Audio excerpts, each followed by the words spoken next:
Good evening. I'd like to call to order the regular meeting of the Board of Education. Today is Wednesday, April 8th. Stand for the pledge. I pledge allegiance to the flag of the United States of America and to the republic for which it stands, one nation, under God, indivisible, with liberty and justice for all.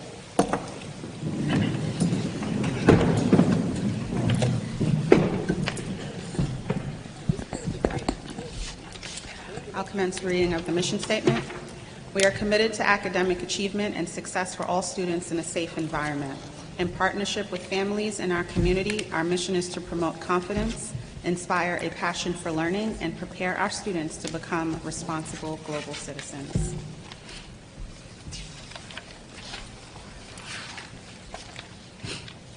Now we have an enrollment presentation by Chris Berger, Dr. Hassler, and Dr. Morales.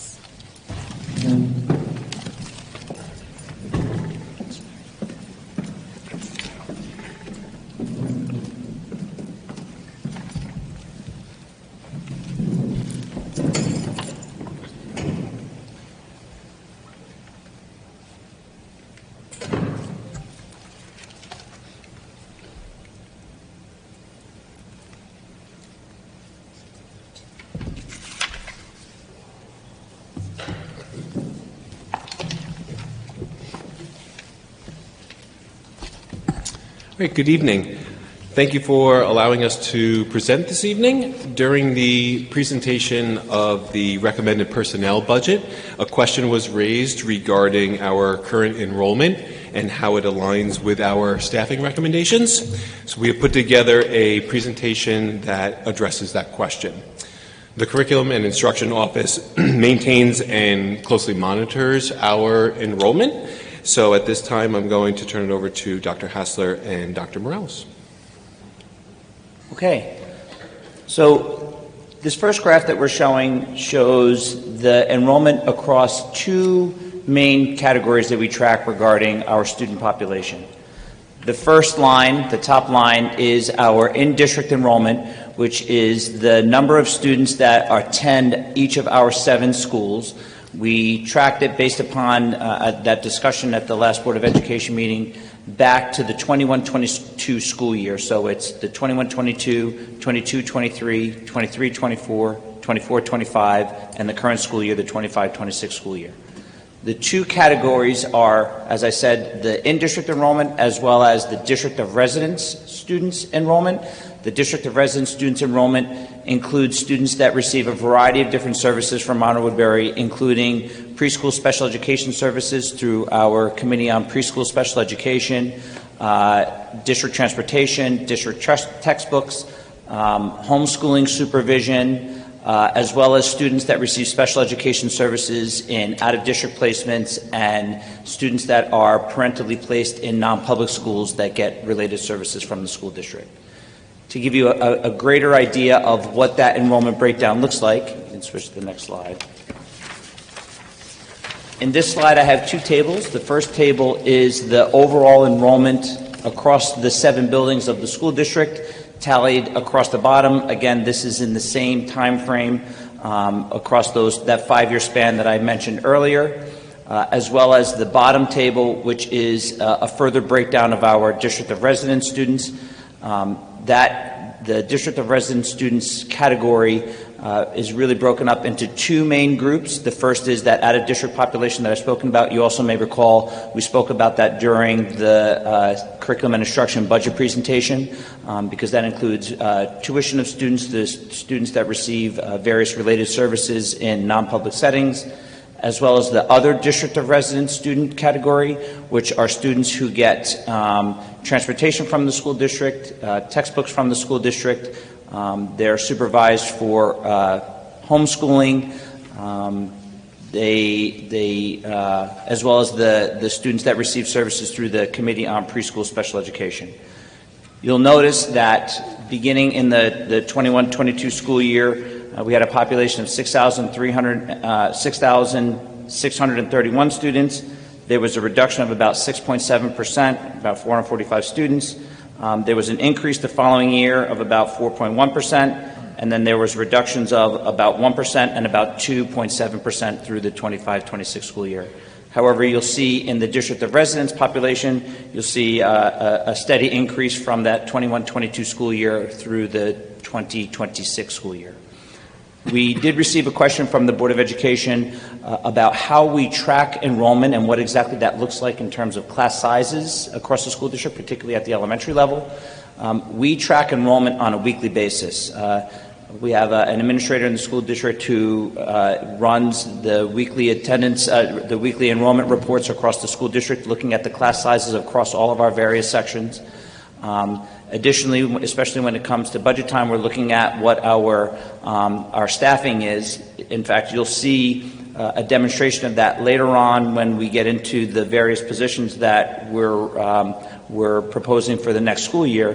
One of the positions in there is a position that was added to the budget after last year's budget development because we were tracking enrollment, and that was a special education position. So we are looking at enrollment on a continual basis with regards to the ebbs and flows, increases and decreases of enrollment. So the next few slides that I want to take you through, basically to present you bottom line up front, while you will see a decrease in straight enrollment numbers, that doesn't tell the whole story of our students and their needs across the whole district. When we look at some of our students, whether they're in a different category or subgroup, our students' needs are not decreasing at the same trend or rate as our overall population. So you'll see in the first box up there, English as a new language. We started in 2022 at 8% of our total population as English language learners. And again, it's important to note that the numbers that are reflected in the 2026 columns are as of last week. So we're up to 16% of our population classified as English language learners. That is a very, very rapid and significant increase when you compare us to other districts. We also look at our in-district students with IEPs. We are maintaining a steady percentage, somewhere in the 17, 18, 19%, as there's slight fluctuations each year. And again, that number for 2026 is as of late March, including students. It does not necessarily include all students who will necessarily have CSE meetings throughout the rest of the year. While we're talking about these two subgroups, it is important to remember that their services are dictated by the state and mandates as aligned with either Part 154 for English as a new language or on their IEPs. Go to the next slide. The next one is not necessarily a reported subgroup, but it's talking about our students who receive academic intervention services. These numbers here reflect both ELA AIS, English Language Arts, as well as Math AIS. It would be a whole nother presentation to talk you through all of the different models that AIS takes at various grade levels and in different buildings, but it is providing various levels of interventions to our students who are not meeting grade level expectation. Our AIS numbers in total are not decreasing at the rate of our population, and again, it's March. It is important to keep in mind that we typically don't necessarily report our kindergarten students at this point in the year. We really give them a bit more time. So I just want to point out that that number, if we were to come back to you in June, the number for the total under 2026 would be higher than where it is now. But almost more significantly is our number of Tier 3 students. Tier 3 are the students who are in need of the most intervention. So they're met on a more frequent basis or in smaller groups with greater teacher contact time, smaller teacher-student ratio. Our percentage of students who are in Tier 3 has increased from 2022 to currently in 2026 from 25% to 28%. I think that these areas indicate what Mr. Cahill highlighted in a previous meeting, where it's not always just a linear correlation from a decrease in enrollment to straight decrease in staffing. May I ask a quick question? The Tier 3 is part of the AIS. It is. So there's Tier 2, and then students who need even more intervention are then moved into Tier 3.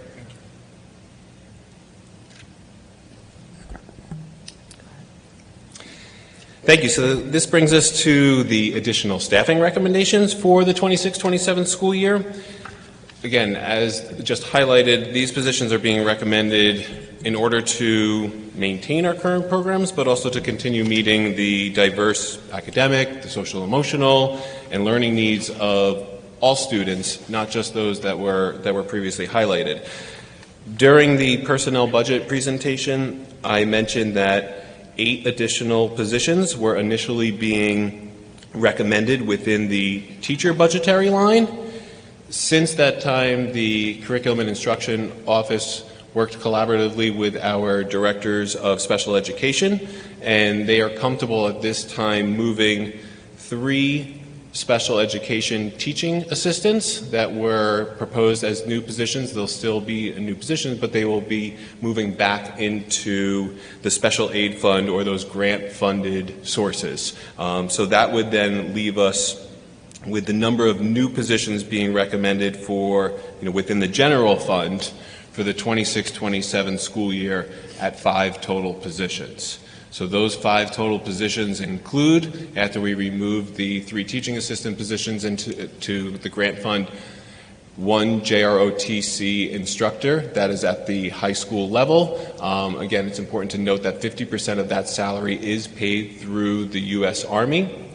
This would be a new program for our students. In fact, the students themselves at the high school level were asking for this. So that would be a new program. We are also recommending the additional staffing of a literacy specialist and a math specialist that would work with all 5 elementary buildings to, again, benefit all students, but also to working with the populations that Dr. Morales presented on as well. As far as special education goes, we are recommending the position of a special education teacher at Pine Tree Elementary School. This position currently exists this year, but it exists in a temporary fashion, and the reason being because it was not budgeted for at the beginning of this school year. However, due to new enrollment of students coming into the district with IEPs, again, as the state mandates, Dr. Morales alluded to, required us to open up an additional section. The projections for this upcoming school year suggest that we will need to maintain that current section. So it would be moving from a temporary position that's in place this year. We will now officially budget for that position and maintain that special education section for 26-27. The last position is a school psychologist. I had mentioned at the last board meeting that this would be in part to help out as an elementary CSE chair. In a .6 capacity, we do have CSE chairs throughout the district at the UPK level and also at the secondary level, both helping at the middle school level and the high school level. We do not have one at the elementary level. So this would then alleviate the director, those who are involved with those meetings, to help support our students and staff. The other portion of this position, there is a need to provide counseling services for our students. We talked about the social emotional needs, not only for students coming in with this mandated by their IEPs, but we have other students and populations of students that need counseling support. So this would help provide some of that social emotional support in the district as well. So that position would be split, but it would be covered by a school psychologist. So the total recommendation would be for 5 positions, 3 total teachers, including the JROTC instructor, a school psychologist, and a school psychologist. Any questions? I do have a question. What I'm trying to understand is there an overlap between ESL and AIS? Like, are the students being helped? Like, Are these programs completely separate? How much of the overlap do you have between the two? So there are times, it depends on the student, and we really do have a collaborative process. There are times where, as students acquire, as they become more proficient in the English language and our academic intervention services become appropriate, then yes, there are times where they will receive English as a new language service as well as academic intervention. We are required to provide E&L services through as students test commanding, which demonstrates their proficiency, but for an additional 2 years of support afterwards. So these are, my understanding is these are completely two separate programs, right? They're two separate programs, but there are students who may live in both areas. And that's also true for AIS as well, that you can have a student who receives English as a new language services as well as academic intervention services. Kids can exist in both categories. And in some circumstances, special education and E&L as well. Right, but do we know what percent, what is the overlap? Like what percentage is it? Do we have I don't have that number for you tonight. I'd have to get back to you. I have a question as well. So with the rapid growth of our population and how we seem to solve the problem with Pine Tree this year, and especially the education background, right, of temporarily putting someone and then increasing into a permanent position, would it behoove us to build in some flexibility and, you know, for an example, ask for 2 Pine Tree special education specialists so that we have flexibility within other buildings to anticipate that continued growth, right? So, I mean, for me, from my perspective, I prefer to give you all as much flexibility as possible and the staff flexibility to support our students. Mm-hmm.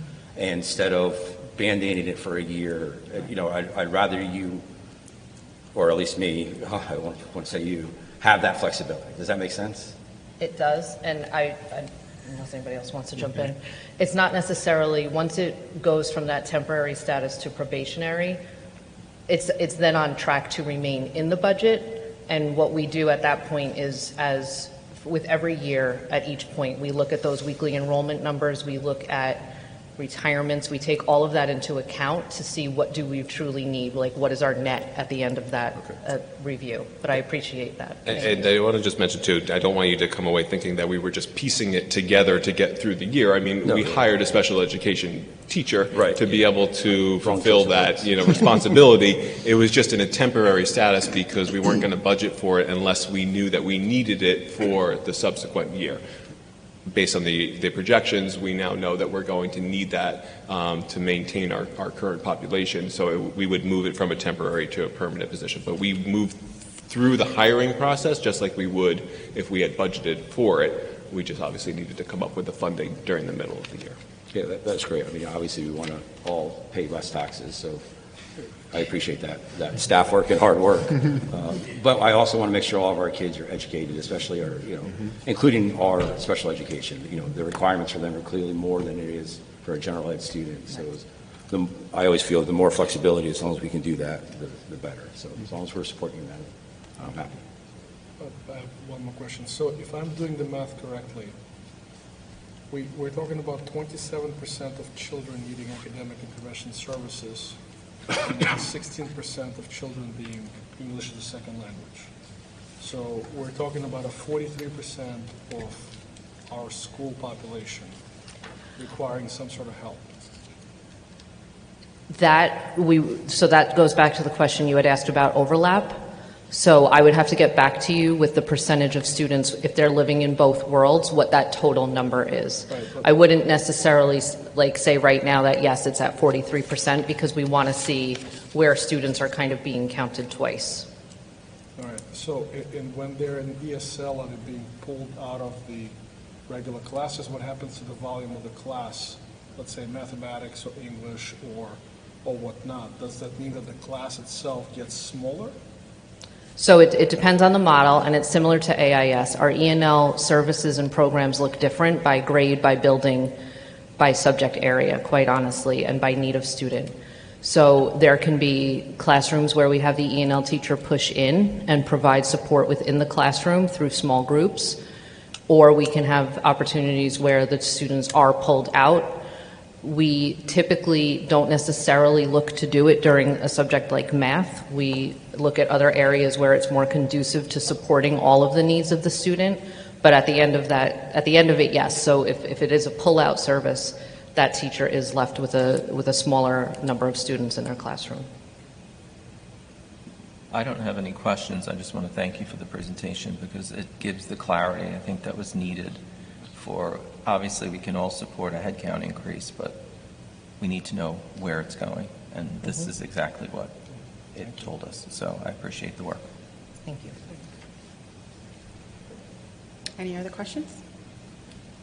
Thank you for the very thorough follow-up presentation. I appreciate it.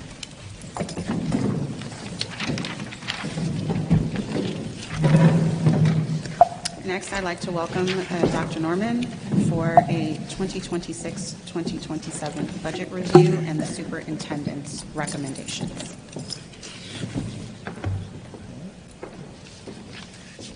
He will be accompanied by Mr. Cahill.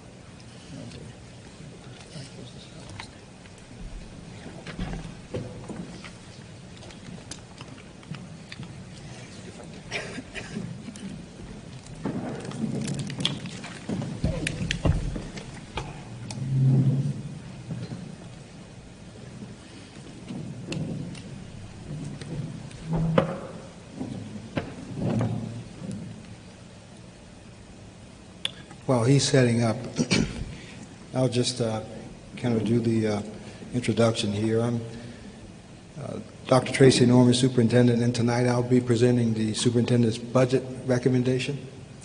And you've already heard from the different departments, the directors, the principals. So tonight is more of a summary of what you've already heard at a much more global level. And we'll work through each slide. Okay, for next year, 2026-27, these are our budget focus areas.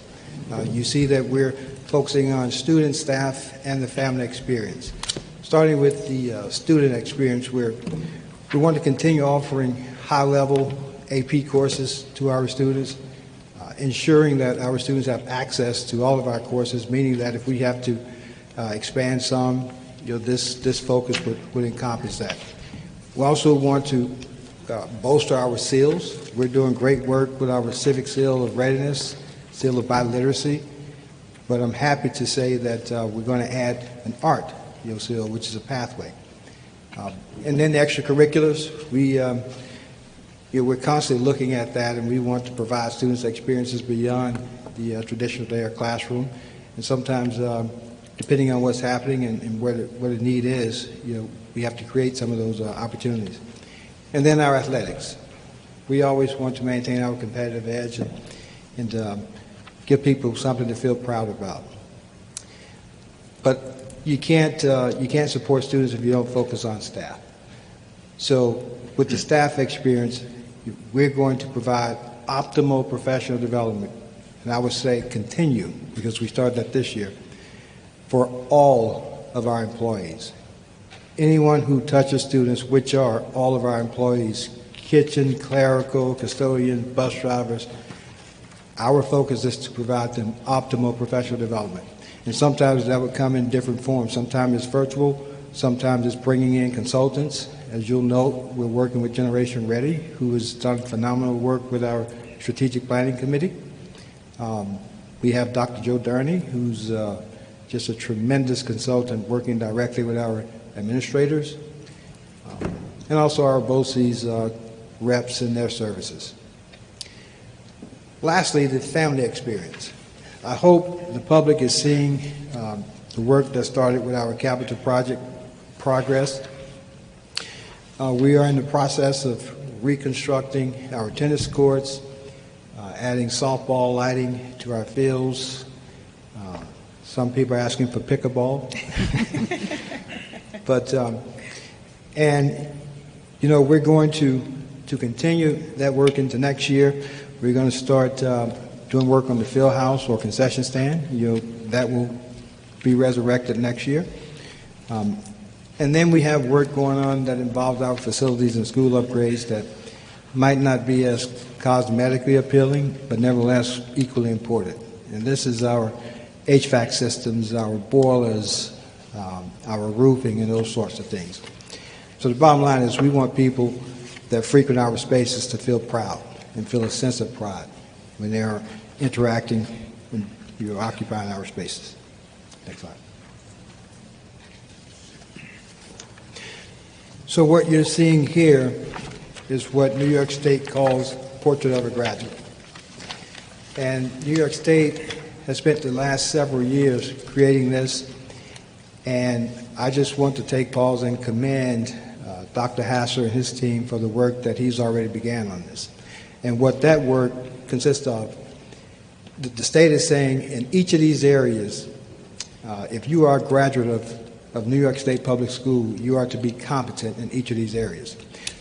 So we asked the question here, what does a portrait of a graduate look like for Monroe-Woodbury? And Dr. Hasser has began that work, and I look forward to presenting that to the public here. But he has gained input from multiple stakeholders, and he's still in that process, and we have a draft of what it does look like for Monroe-Woodbury. He's spoken with teachers, administrators, students have given input. So from a budget perspective, if you look at the block Global Citizen, if we are to make students competent in that might include looking at existing coursework. We might have to tweak it. We might have to add courses to meet those needs. But nevertheless, that will come with professional development or some sort of subtle cost. I can tell you that one of the pushes is to expose students to local industries. And we want them to partner and give them those experiences, whether it's volunteering or working co-op directly. But that could come with a subtle cost of maybe transportation or so on and so forth. So, but this is important work that we look forward to sharing in the near future. Next slide. So this is the important slide. The 2026-27 tax cap. What you're looking at, and I don't want to overwhelm the public here, but these are the steps that are involved in calculating the tax cap. In 2011, the state enacted laws that says districts cannot exceed the state-imposed tax cap unless we receive 60% plus one voter approval. So if I can focus you to the middle of the screen, maybe the fifth or sixth bullet, you see allowable growth factor, which is 2%, which means that we cannot go beyond 2%. However, CPI, which is the measurement of inflation, is 2.63%. But yet we are capped at an allowable growth factor of 2%. So that's some of the frustrations that districts have had with trying to manage the tax cap. So I want to focus you to the bottom right corner last year, where you see the tax cap was 3.55%. And at the bottom, our tax levy was 1.5%. This year, the tax cap is 2.86%, which is lower, yet we know that inflation has historically risen. We are proposing a tax levy increase of 1.95%, which is the seventh year in a row that Monroe-Woodbury has been well below the tax cap. So that is a great thing, and I want to point that out to the public, that our business department doing a great job of managing these numbers. Next slide. So here you're looking at the state aid and the tax levy. So we are projecting a state aid increase of approximately $5.7 million, which is driven primarily by the increase in foundation aid of $3 million. So our recommendation for the tax levy is $135.9 million, which again is a 1.95% levy, which again is well below the tax cap. Next slide. This is just a graphic for you to easily read and follow. You'll note that the majority of our state aid, is 6 to 8%, and the second largest category, comes in transportation, which is 18%. And you can see the other areas where we receive state aid, which are a little less significant, but nevertheless important. Next slide. This is our revenue by category. So what I'll point out here is if you look in the green, you see the tax levy in 2025-26. The tax levy was 56.3% of our revenue. We are recommending for this year 55.5% of the revenue. However, if you look to the right and you see the state aid in the blue, last year it was 40% of our revenue. Next year, 2026-27, we're projecting the state aid at 41%. Approximately 10 years ago, the state aid was 28 to 30% of our revenue. Every year it's slowly gone up, and the tax levy has slowly decreased, which is a good thing for our tax level, meaning that the more aid that we get, the lesser the burden for the taxpayer. So we're trending in the right direction there, and hopefully state aid continues to grow, and we can manage the tax levy through that process. Next slide. So for Proposition 1, we're recommending a total general fund budget of $245,052,094. I will ask Mr. Cahill to speak on Proposition 2, which involves the Sapphire Elementary School roof replacement. Okay. So this year we're adding a Proposition 2, which is a capital project to replace the roof at Sapphire Elementary School. And as I mentioned previously, in New York State, capital projects require the approval, authorization of the taxpayers, as does the use of a capital reserve fund. So long story short, or bottom line up front, the roof at Sapphire is past its useful life. It was originally included in our 2022 capital referendum. We had to eliminate that to decrease the referendum amount. We had a really bad winter, as we all know. We've patched the roof numerous times. We continue to have roof leaks, and when we evaluated it more recently because of our current building condition survey, we realized we couldn't wait any longer. It's something that needs to happen as soon as possible.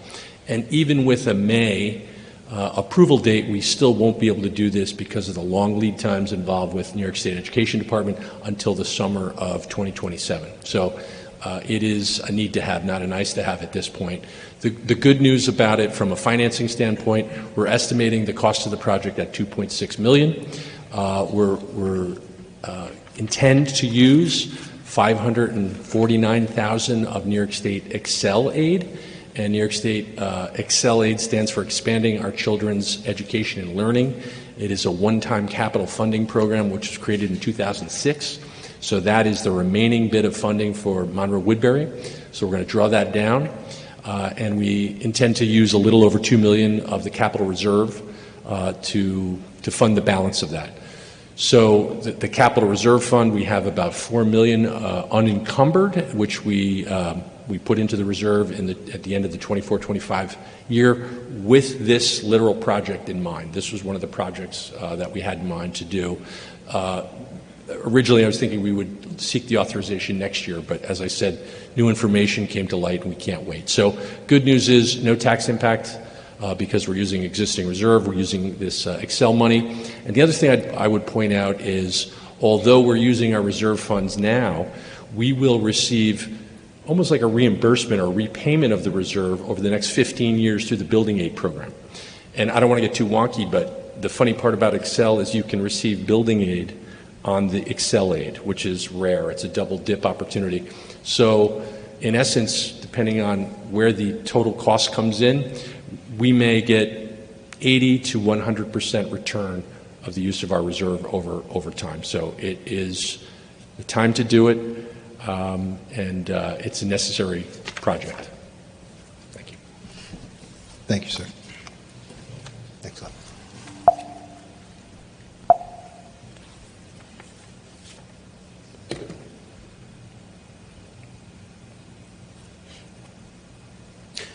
Okay, so here you're looking at a 10-year snapshot of the budget-to-budget percent change dating back to 2017.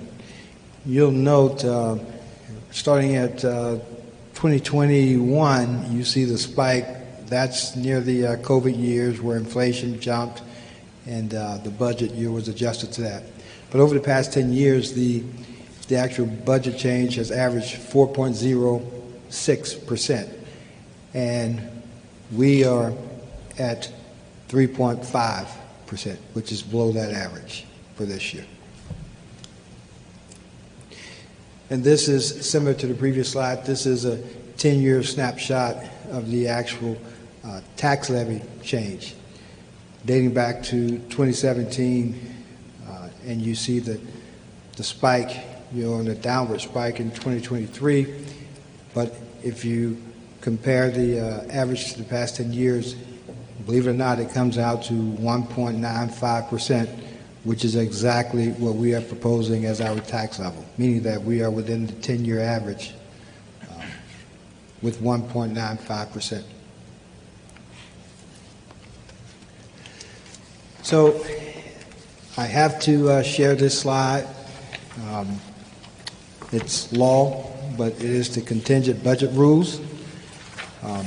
And what this is saying, if this budget does not receive voter approval, then we have to go to contingency budget, which means the budget limits districts to the amount of the prior year tax levy with mandatory budget reductions. So you'll see that number at the top there. Bottom line is, if we do not receive voter approval for this budget, we would have to make up $2.6 million. It is the law. So, next slide. So we're asking the public to get involved, to come out and vote. These are the actual dates. April 21st, we have our budget adoption, and you see there May 19th is our annual budget vote at Central Valley Elementary.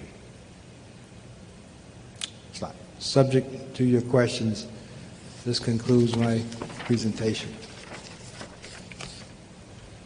Questions? I have none.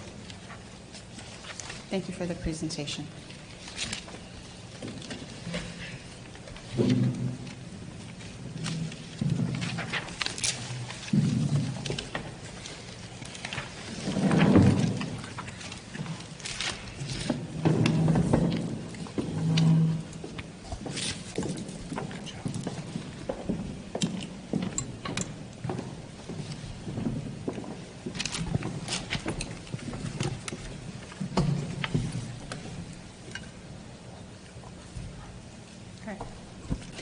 Can I have a motion to approve the revised agenda? Motion.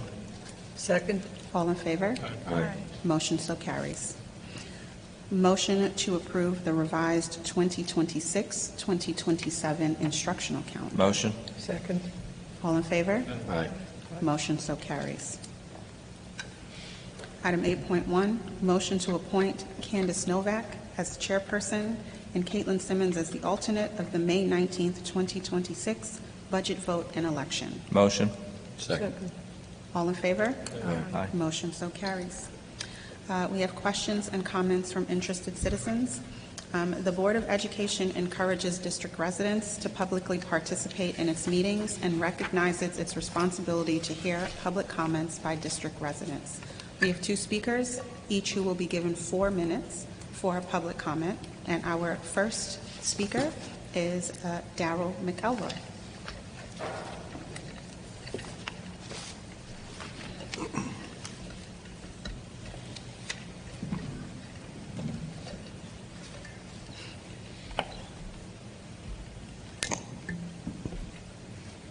Good evening, Dr. Norman, President Simmons, excuse me, Vice President Donahue, members of the board, and cabinet of Monroe-Woodbury community. For those who may not know me, my name is Darrell McElroy, and I'm the president of the Monroe-Woodbury Teachers Association. I represent about 1,000 members, including those in the Monroe-Woodbury Employees Association, and I'm here to speak tonight about staffing and student needs for the upcoming school year. I did want to first acknowledge that April is Autism Awareness Month.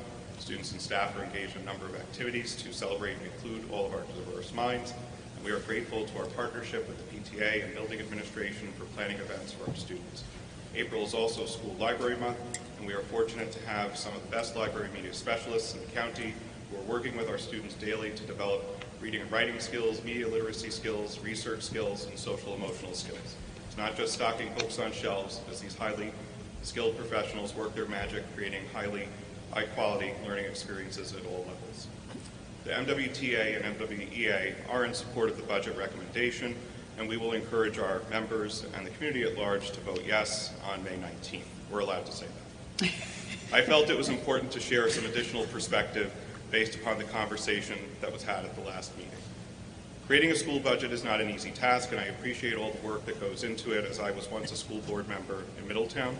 I also recognize that our budget outlook is much better than in other districts, and at the same time, that our resources are not infinite.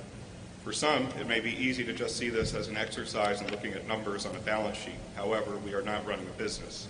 We are in a workspace that requires a lot of people who are working with children from UPK through grade 12, and our mission is not solely academic in nature. For our students to be successful, we need to meet their needs academically, socially, and emotionally. While some may think fewer students should equal fewer staff members, the reality is that the needs of our students, as noted in the earlier presentation, demonstrate the need for more staff, not less. We would argue that even with this proposal, there aren't enough staff in key positions to ensure the success of our students and staff. Early intervention and smaller class sizes are necessary investments in our students. It should be no surprise to anyone in our school community that we have more students and families that would actually qualify for free and reduced lunch, and more students with special needs who need support from related service providers. Our related service providers are stretched too thin. We have elementary buildings without full-time social workers, so the responsibilities of servicing those students falls to the school psychologists, as the students do not have access to certified school counselors. Some may believe that these staff are only responsible for their IEP caseload. However, they are in reality responsible for all of the students in the building. All students are dealing with significant traumatic issues on a daily basis. And surely we are not suggesting that the social worker or school psychologist tell an 8-year-old that they can't see them because they are not on their caseload. So, while the additional school psychologist in the proposal provides some needed support to students and staff, it may not be enough to meet the ever-growing needs of our changing student population. When I'm listening to my members, the consistent message they share with me is that they need more support in the classroom. Those supports are needed in the core academic program, as well as in specials and electives, as student needs don't evaporate when they move from ELA and math to art or physical education. At all levels, they prioritize having more full-time teacher aides and teaching assistants to help deliver instruction and support student instructional goals. In the secondary buildings, they prioritize more security aides and deans to help teachers and the administrative team with student management. We'd also prioritize more clerical support in our offices and in our health offices so that the RNs can do the jobs that they are meant to do, dealing with medical needs.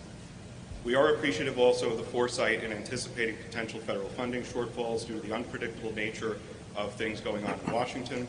And the absolute worst thing would be for us to have mid-year budget cuts, which would not only impact the students and be harmful to them and their families, but to the staff and their families. And we commend Mr. Cahill and Mr. Berger for being proactive so that we don't have to be reactive. I would like to thank you all for your time and consideration of this perspective. We look forward to continuing to work in partnership for the continued success of the Monroe-Woodbury School District. Thank you, Mr. McElroy. Our next public comment is from Casey Capon.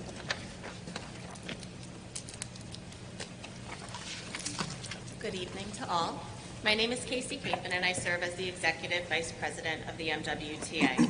I'm here tonight to express support for the proposed budget and to extend gratitude for everyone involved in the extensive process of its development and presentation. Advocating for our students should never be a point of contention. While we approach our mission from different perspectives, whether as board members representing our community, administrators supporting staff, parents seeking the best for their children, or teachers working directly with students, our shared objective remains the same: the success and well-being of every child. When reviewing these proposals, it's easy to only see figures on a spreadsheet. However, as an educator, I see the faces. I see the faces of students who spend 7 to 8 hours a day in my classroom, children who are eager to learn, yet arrive with more complex needs than ever before. I see the student reading 2 grade levels behind who require diligent progress monitoring and academic intervention services. I see the advanced learner who's hungry for a greater challenge. I see the face of the student whose support is cut short because their teacher aide is not full-time.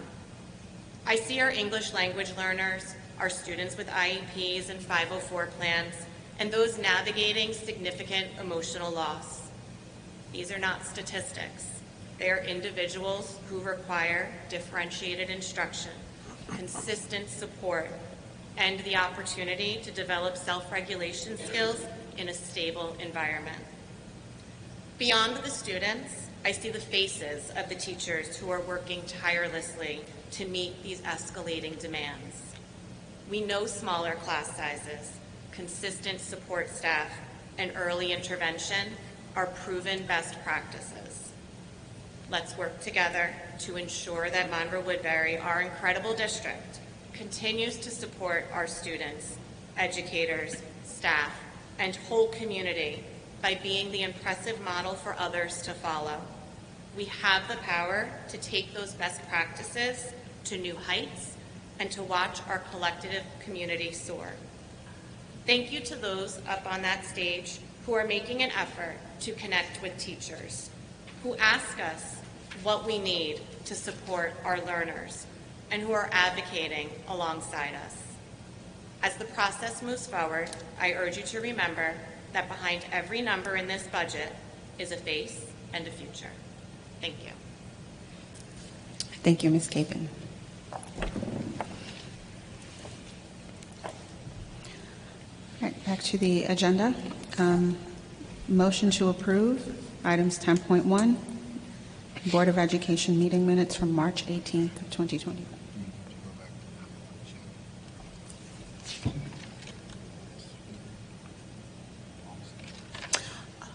Okay.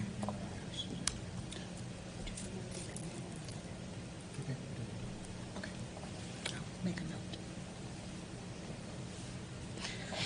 Okay, motion to approve item 10.1, meeting minutes of the Board of Education from March 18th, 2026.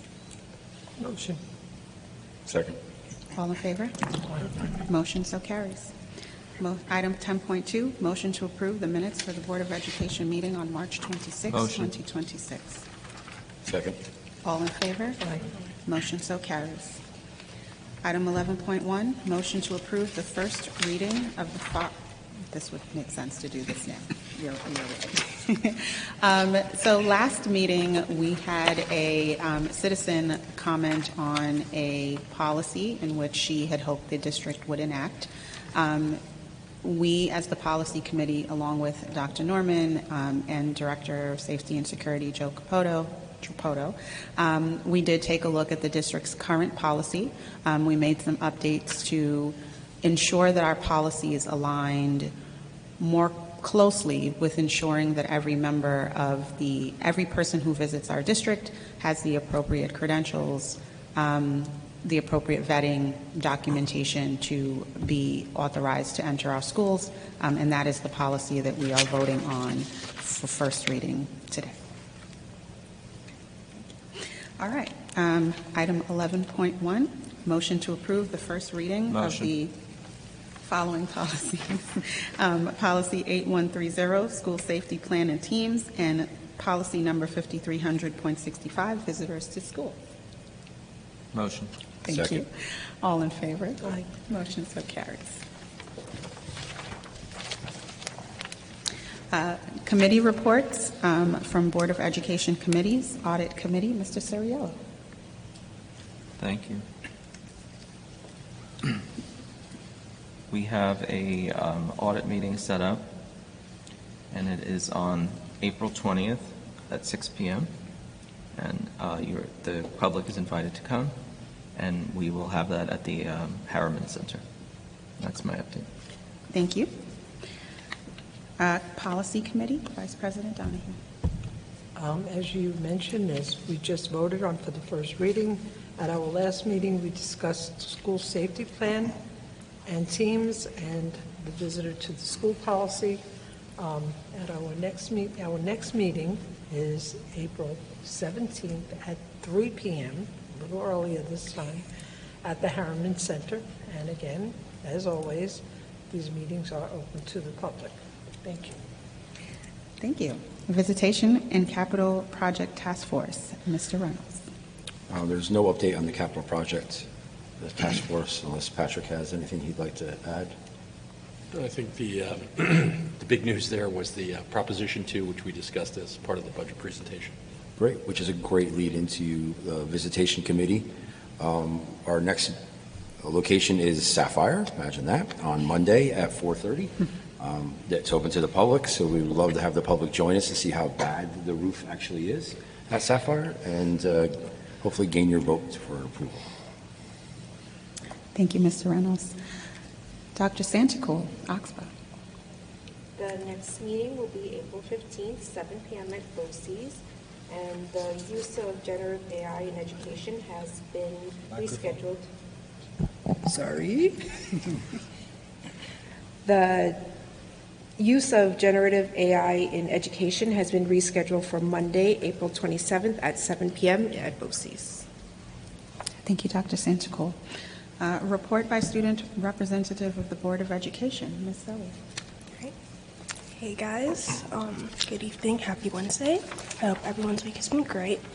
The last rotation I had was at Central Valley Elementary on Wednesday, March 25th, and I only have a couple of notes from this visit, but the students had a lot of good things to say about the school, and we're constantly building off of each other's answers.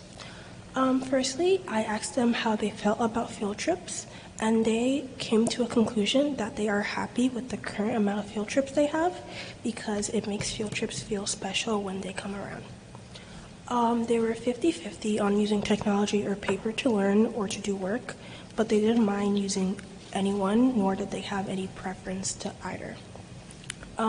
They all enjoyed learning just as much as they liked playing and going outside. In terms of topics that they're learning about in classrooms, all the students have different preferences on which ones they like and didn't like. Students said that it wasn't too hard for them to make friends or to talk to their classmates, but always having places for students to be able to talk and interact is always a win, especially for the more shy or reserved students. When I asked if they talked or told their teachers about any problems they had, they said that they talked to their teachers specifically about problems at school, but they talked to their parents about problems at home. So school problems stay in school, and home problems stay at home. That's what most of them came to. The two main topics that were brought up were about lunch menus and activities to do during recess, which coincidentally was also brought up at North Main as well, for students mainly asking for a variety in their lunches and more things to do during recess. This was kindly and very quickly followed up by the administration at Central Valley and also the food services team to incorporate and research some more lunches to add to the 2 to 5 menu. And also some more equipment like jump ropes, sports balls, and chalks were also added recently for students to enjoy during recess. I was also sent a couple of cute photos of the students having fun with their new equipment, which is always great. So, massive thank you to those teams and administration to support and create such an environment where students' voices are truly heard even at those lower levels of 2 to 5. That's it for Central Valley, but I also wanted to take this time to thank Mr. Trapoto, the school's district Director of Security and Emergency Preparedness, and his team for all the hard work and time they spend towards keeping everyone in this district safe and secure. Also, when there is any security issue, it is looked at and handled immediately and in a timely manner. Most of the great feedback I hear from students and also staff across all the schools in district is how safe and secure they feel being at school. So thank you for all that you do. That's all for me. Quite short, but my next visitation will be at Pine Tree next week, Monday, April 13th, to talk to the students there. Have a great week, everybody. Thank you, as always, for the thorough and thoughtful presentation. Okay. Motion to approve personnel items 14.1 to 14.14. Motion. Second. All in favor? Aye. Motion so carries.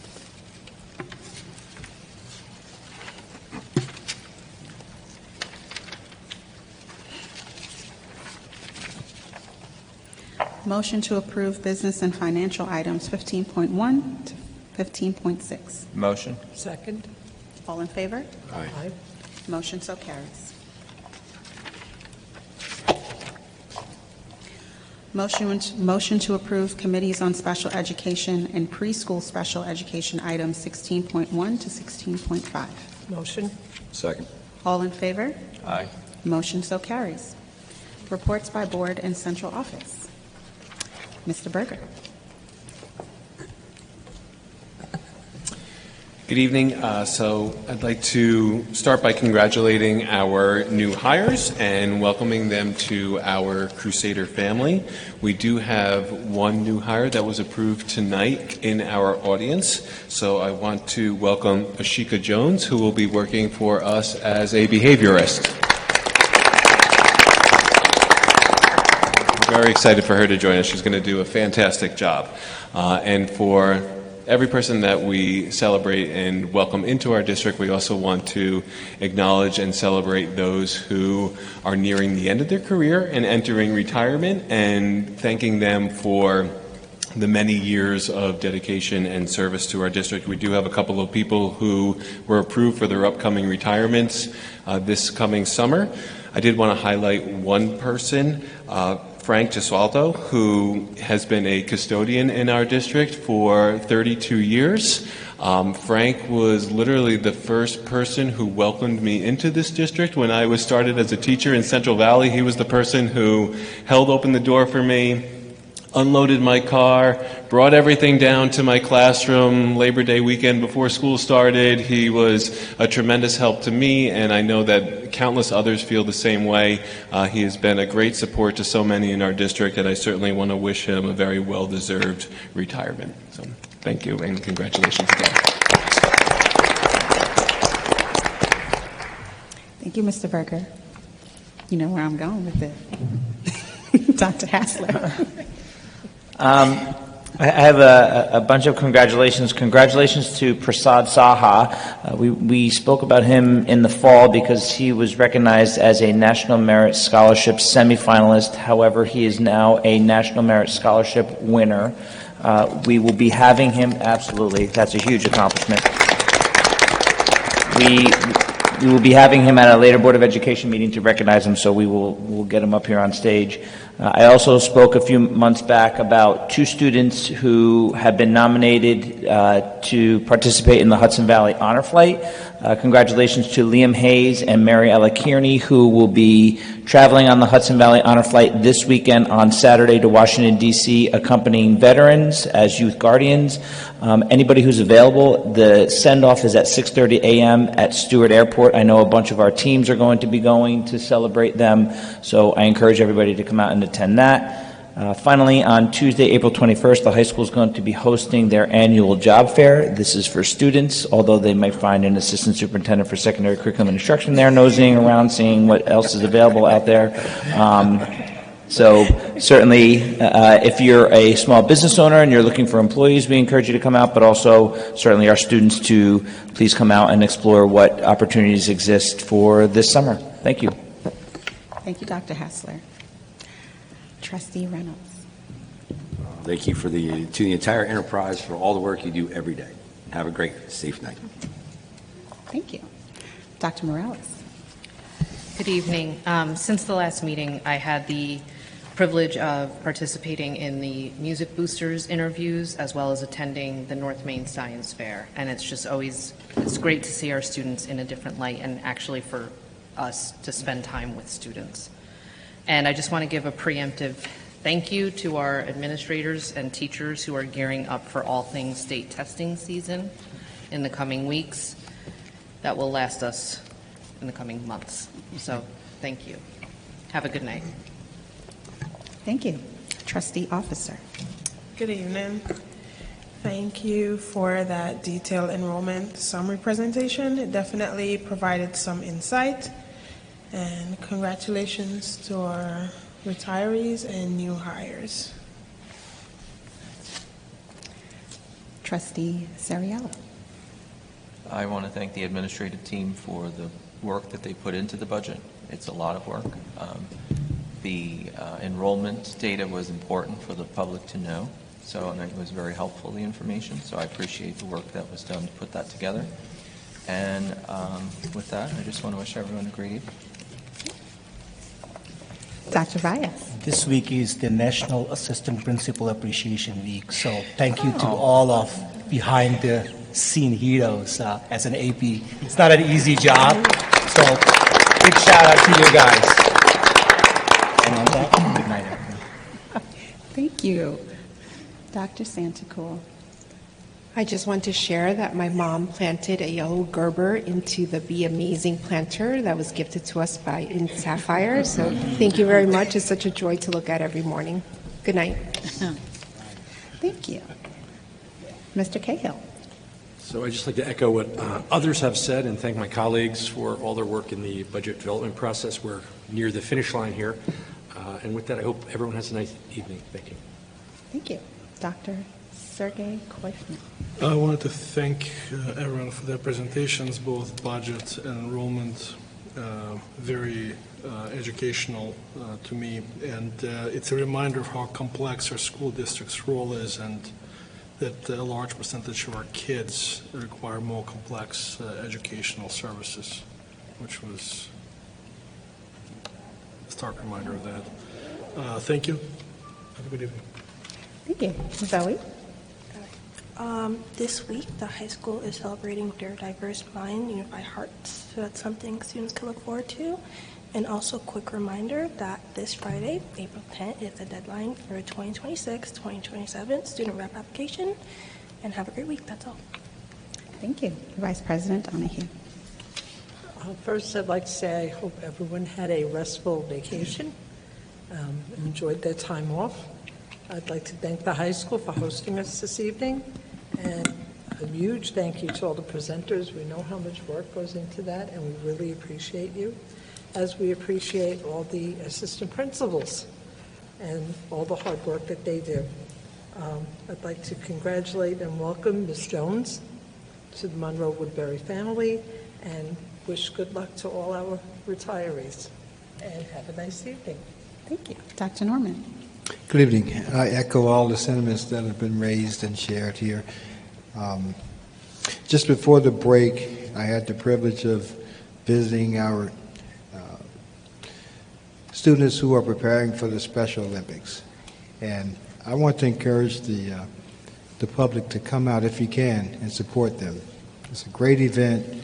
I think it would be a great show of Crusader spirit. So if you can, I'm asking that you come out, and we'll get those dates on the website. Hopefully we can just have our entire community come out. I want to welcome you back from your break, hopefully well rested.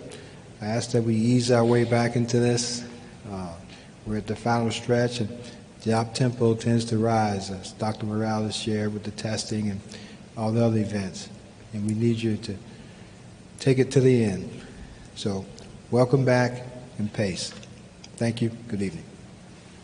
Thank you, Dr. Norman. On behalf of the Board of Education, I want to offer our deepest sympathies and condolences to former Assistant Superintendent for HR, Lori Hawk, on the passing of her father, Lewis Hawk. I also want to express our condolences and sympathies to the Pine Tree PTA President, Lauren Kelly, on the untimely passing of her husband, James Kelly. As always, you are in our thoughts and our prayers, Monroe-Woodbury family. Whether you are current or former, we will always make sure that you are in our thoughts and our prayers. We wish you and your families well. I just want to say thank you for the thoughtful and thorough presentations and the way that Dr. Norman and the cabinet, you and your team, really put thoughtful decision-making into ensuring that the decisions that we make for this district ensure the best educational outcomes for every single student in this district. I also want to thank the business and financial team for making sure that we are fiscally responsible in making sure that those outcomes are effective and efficient for not only our students, but also the community. Thank you to the human resources team for making sure that we have the absolute best faculty and staff here at Monroe-Woodbury. So thank you for all of the hard work that goes into that. It would be remiss of me to say that every single member of this district, whether you are a student, a faculty member, administrator, we all play a role in making sure that the technology resources that our children receive, that the buildings that they are in, that the resources that they have for teaching, that the counselors that they have, and that the books that we buy and the things that we do. It is a collaborative approach. And yes, the board wants to be a partner in that to ensure that we are supportive, but we are also advocates for the community.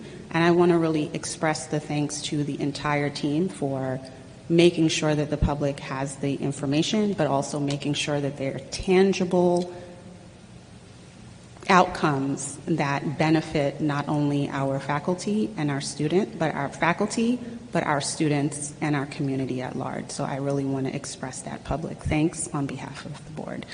I also want to say I hope everyone had a wonderful spring break. And with that, I wish you all a good night. Thank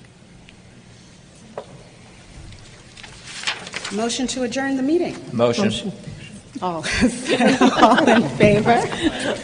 Aye. Meeting adjourned.